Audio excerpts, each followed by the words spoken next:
আসসালামু আলাইকুম dear listeners, আশা করি আপনারা সকলে ভালো আছেন, সুস্থ আছেন এবং আমাদের ঘটনাগুলো এনজয় করছেন। আমি আরজে রিন আপনাদের সকলকে স্বাগত জানাচ্ছি আজকে আমাদের নবম নাম্বার এপিসোডে, যেখানে আমি একটি ঘটনা আপনাদেরকে পড়ে শোনাবো। কিন্তু ঘটনা পড়ে শোনানোর আগে আমি আপনাদেরকে বলতে চাই যে আপনারা যদি আমাদেরকে ঘটনা পাঠাতে চান, সেই ক্ষেত্রে আপনাদেরকে যেটা করতে হবে সেটা হচ্ছে আমাদেরকে ইমেল করতে হবে, এবং আমাদের ইমেল অ্যাড্রেসটি হচ্ছে voy.net@gmail.com, যার স্পেলিং হচ্ছে BHOYTOTNET@gmail.com। এছাড়া যদি আপনারা আমাদের ফেসবুক পেজে যুক্ত হতে চান, তাহলে আপনাদেরকে আমাদের ফেসবুক পেজের অ্যাড্রেসটা একটু মনে রাখতে হবে, যেটার অ্যাড্রেসটা আসলে হচ্ছে www.facebook.com/voy.net।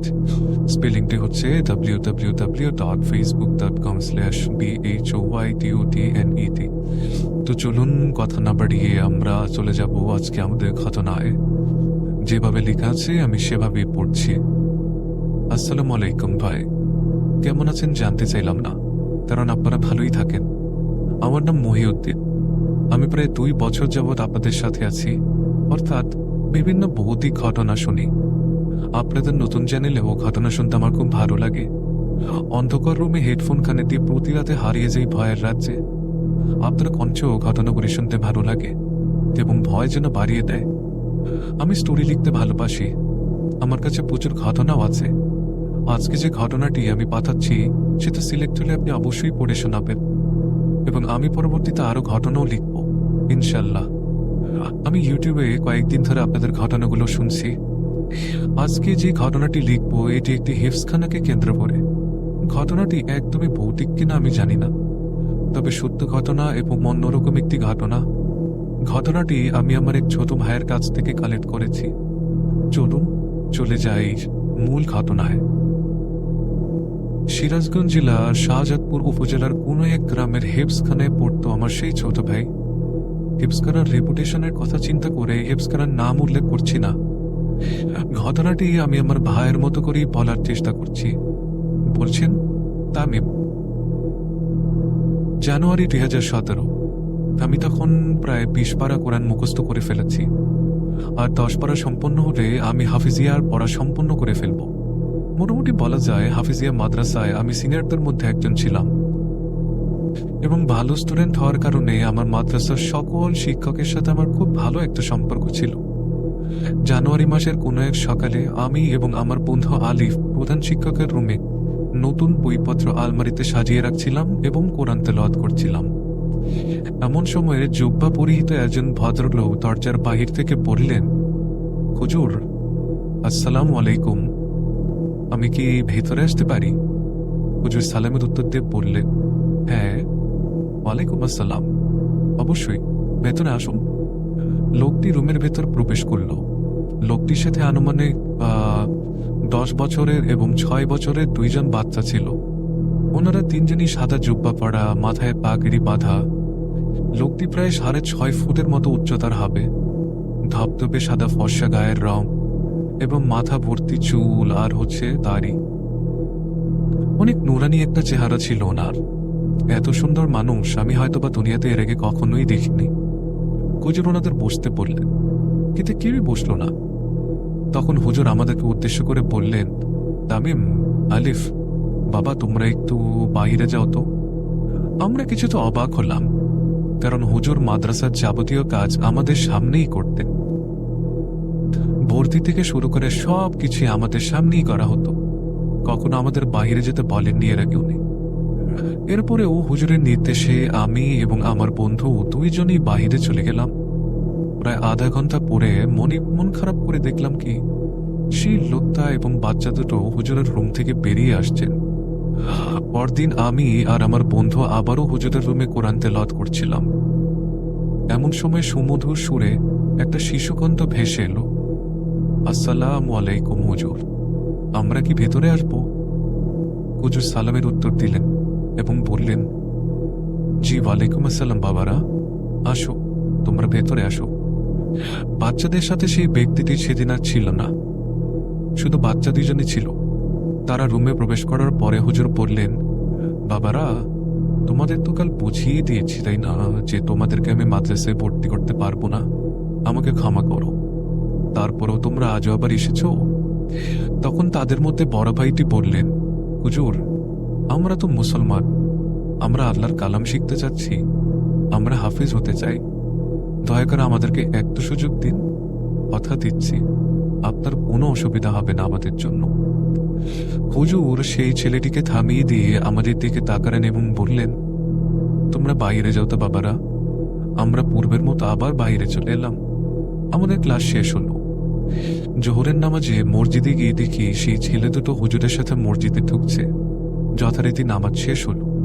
হুজুর সালাম ফিরিয়ে বললেন, সুন্নত নামাজের পরে সবাই একটু বসবে, আগে কেউ বের হবে না, কিছু কথা আছে তোমাদের সাথে।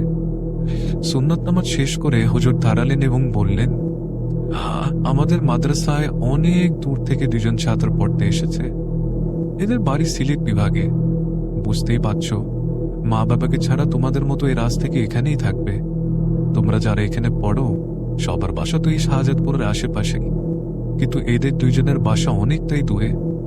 তাই এদের সাথে সবসময় সদয় থাকবে তোমরা, কেমন? এদের যেন কোনো সমস্যা না হয় বাবারা।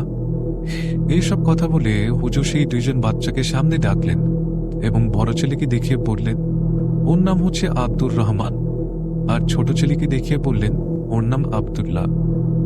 তারপর রহমানকে উদ্দেশ্য করে হুজুর বললেন, বাবা, সূরা ফাতিহা পড়ে শোনাও তো সবাইকে। রহমান সূরা ফাতিহা পড়া শুরু করলো। কি মিষ্টি তার গলার সুর, মাশাআল্লাহ!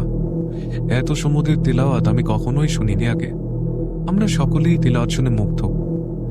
এরপর হুজুর দুজনের হাত ধরে অফিস রুমে চলে গেলেন। আপনারা সকলেই জানেন হয়তো, গ্রামের হাফিজিয়া মাদ্রাসায় যেখানে পড়তে হয় রাত্রিবেলা ঠিক সেখানেই ঘুমাতে হয়, অর্থাৎ মেঝেতে। কিন্তু ওদের জন্য মসজিদের মুয়াজ্জিমের রুম বরাদ্দ করে দেওয়া হলো। মুয়াজ্জিম থাকতেন আমাদের সাথে। বিষয়গুলো দেখে আমরা যারা সিনিয়র ছিলাম সবাই বেশ অবাক হচ্ছিলাম, কারণ আমাদের মাদ্রাসায় আগে কখনো কাউকে এমন স্পেশাল ট্রিটমেন্ট দেওয়াই হয়নি, বা কেউ ভর্তি হলে এমন করেও অ্যানাউন্সমেন্ট করা হয় নাই। তারপরও ভাবলাম, যেহেতু দূর থেকে পড়তে আসছে, তাই হয়তো হুজুর একটু বেশি খাতির যত্ন বা যত্ন নিচ্ছেন। সেই দিন বিকেলে আবার ছেলে দুটির বাবা আসলেন।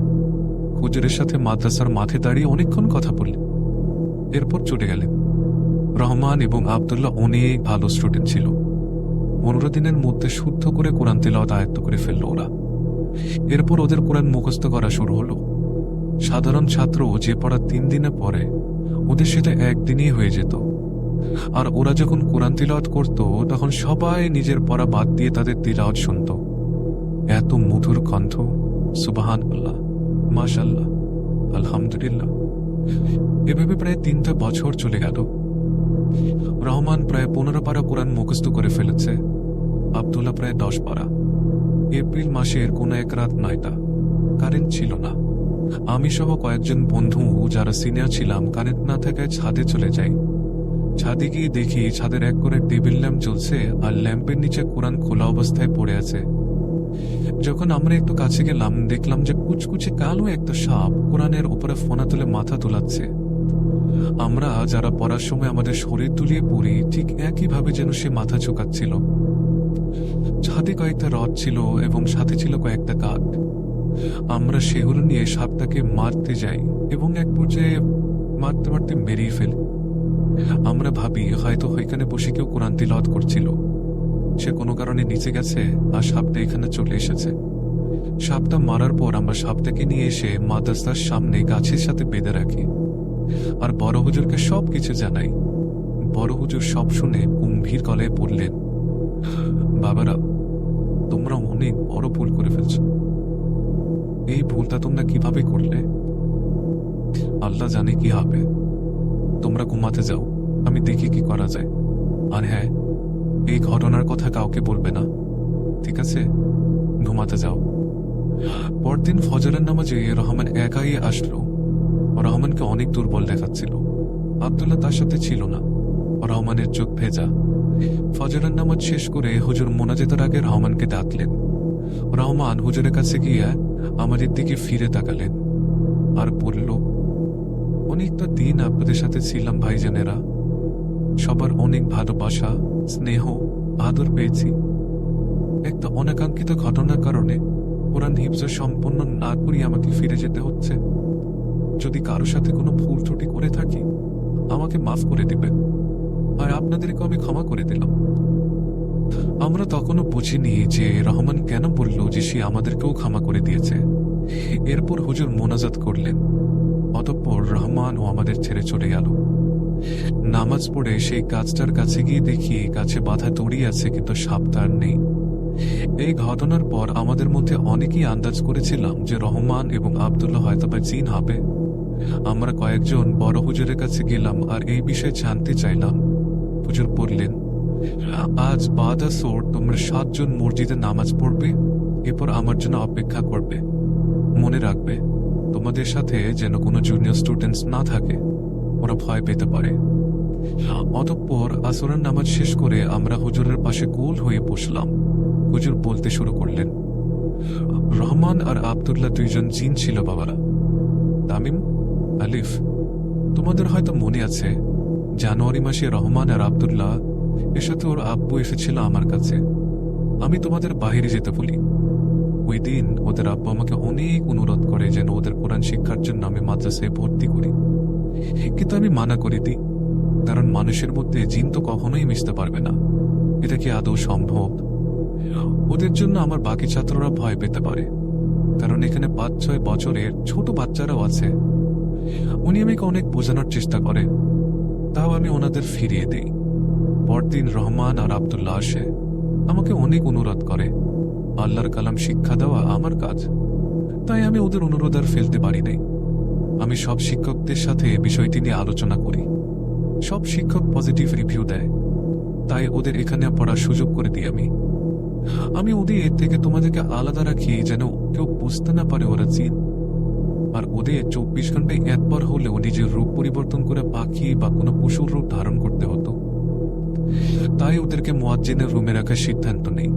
সব ঠিকঠাকই চলছিল, তা আব্দুল্লাহ ছোট ছিল, তাই সেদিন প্রকাশ্যে ভুলে সাপের রূপ ধারণ করে কোরআন পড়ছিল। ও নিজেও জানতো না যে তার সাথে এমন হবে, বা ওই টাইমে তোমরাও ছাদে চলে আসবে। তোমরা যখন আমাকে জানালে যে সাপটাকে মেরে ফেলেছ, আমি সাথে সাথে রহমানের সাথে দেখা করি। রহমানের রুমে গিয়ে দেখি রহমান এবং তার আব্বু কান্না করছে। আমি ওর আব্বুর কাছে ক্ষমা চাইলাম। উনি খুব ধীর গতিতে আমাকে অভয় দিয়ে বললেন, আল্লাহ আমার ছেলেকে নিয়ে গেছে, ওর মৃত্যু এভাবেই লেখা ছিল। আল্লাহ যাকে নেওয়ার আল্লাহ তো নিয়ে গেল। আপনার ছাত্রদের কোনো দোষ নাই এখানে হুজুর, বা ওদের প্রতি আমার কোনো রাগ নাই। আমি জানি আপনি এই কারণে আমার ছেলেদের কোরআন শিক্ষা দিতে চান নাই। আমি রহমানকেও নিয়ে যাচ্ছি, আর আমার ছেলের লাশটাও নিয়ে যাই। অতঃপর রহমান বলল, হুজুর, আমি আজ ফজরের নামাজ আপনার সাথেই পড়তে চাই, আর সবার উদ্দেশ্যে কিছু কথাও বলতে চাই। তবে বলবো না যে আমি জিন না। আমি জিন, কিন্তু আমি মানুষ নই, এই কথাটা আমি বলবো না। আমি বললাম, ঠিক আছে। তখন কিছুক্ষণের জন্য রহমানের বাবা অদৃশ্য হয়ে গেলেন। এরপর আবার সামনে চলে আসলেন দাফনে কাপড়ে মোড়ানোর লাশ নিয়ে। রহমান কান্না করছে, রহমানের বাবার চোখেও পানি। ছেলে হারানোর ব্যথা তোমরা বুঝবে না। আমরা 3 জন মসজিদে প্রবেশ করলাম। রাত তখন প্রায় 2টা। বাকি সব হুজুরদেরকে ডাকা হলো। সবাই জানাজার নামাজ পড়লাম। রহমানের বাবা আমাকে বিদায় জানিয়ে আব্দুল্লাহর মৃতদেহ নিয়ে চলে গেলেন। রহমানও ফজরের নামাজের পরে চলে গেল। বাবারা, তোমরা তোমাদের না জানে একটা ভুলের কারণে একজনের প্রাণ নিয়ে ফেললা। যদিও ভুল, তারপরও আল্লাহর কাছে ক্ষমা চাইবে, এবং এই ঘটনা তোমরা ছাড়া যেন আর কেউ না জানে, কারণ এখানে অনেক ছোট বাচ্চা রয়েছে, ওরা ভয় পেতে পারে। এই বলে হুজুর থামলেন। আমি দেখলাম হুজুরের চোখ ভিজে গেছে। আমি হয়তো নিজেকে কখনোই ক্ষমা করতে পারবো না। আল্লাহ আমাকে ক্ষমা করবেন কিনা আমি জানি না, তবে আমি প্রতিনিয়ত প্রতি ওয়াক্তের নামাজে আল্লাহর কাছে ক্ষমা প্রার্থনা করি এবং আব্দুল্লাহর আত্মার শান্তি কামনা করি। এখন এই ঘটনাটি আমার মনে বাজে এবং সারা জীবন মনে একটা ক্ষত হয়েই থাকবে। এই বলে তামিম তার ঘটনা শেষ করল। আজ এই পর্যন্তই ভাই। ঘটনাটি সিলেক্ট হলে আমাকে জানাবেন, আর যদি না হয় তাও জানাবেন। আপনাদের কাছে সবিনয়ে অনুরোধ যে ইউটিউবে একটু বেশি বেশি ঘটনা দেন, জানি যদিও আপনাদের এটা নতুন একটা চ্যানেল, তারপরও এই আশাটুকু রেখে গেলাম। লেখায় ভুল ত্রুটি হলে ক্ষমা সুন্দর দৃষ্টিতে দেখবেন। আল্লাহ হাফেজ। মহিউদ্দিন, পাবনা থেকে। ধন্যবাদ মহিউদ্দিন ভাই, আপনাকে অসংখ্য ধন্যবাদ। ইট ওয়াজ এন ওয়ান্ডারফুল স্টোরি, আমার খুবই ভালো লেগেছে, আশা করি আপনাদেরও ভালো লেগেছে। তো আজকে আমাদের এপিসোডটা এখানেই শেষ করতে হবে। তো আমরা আপনাদের স্টোরির অপেক্ষায় থাকবো। স্টোরি না বলে আসলে ঘটনা পড়াটাই বেটার হবে। তো আমরা আপনাদের ঘটনার অপেক্ষায় থাকবো এবং আশা করব যে আপনারা প্রতিদিনের মতো সময় মতো আমাদের এখানে চলে আসবেন আমাদের নতুন নতুন ঘটনা শোনার জন্য। আপনি যদি আমাদেরকে ঘটনা লিখে পাঠাতে চান বা অডিও ক্লিপ করেও পাঠাতে চান, তাহলে যেটা করতে হবে আপনাকে আমাদের ইমেল অ্যাড্রেসটি একটু মনে রাখতে হবে, which is bhoy.net@gmail.com, যার স্পেলিং হচ্ছে BHOYTUTNET@gmail.com। আবার আগামীকালকে ফিরে আসার আশা জ্ঞাপন করে আমি আর জে রেইন সাইনিং অফ। আল্লাহ হাফেজ।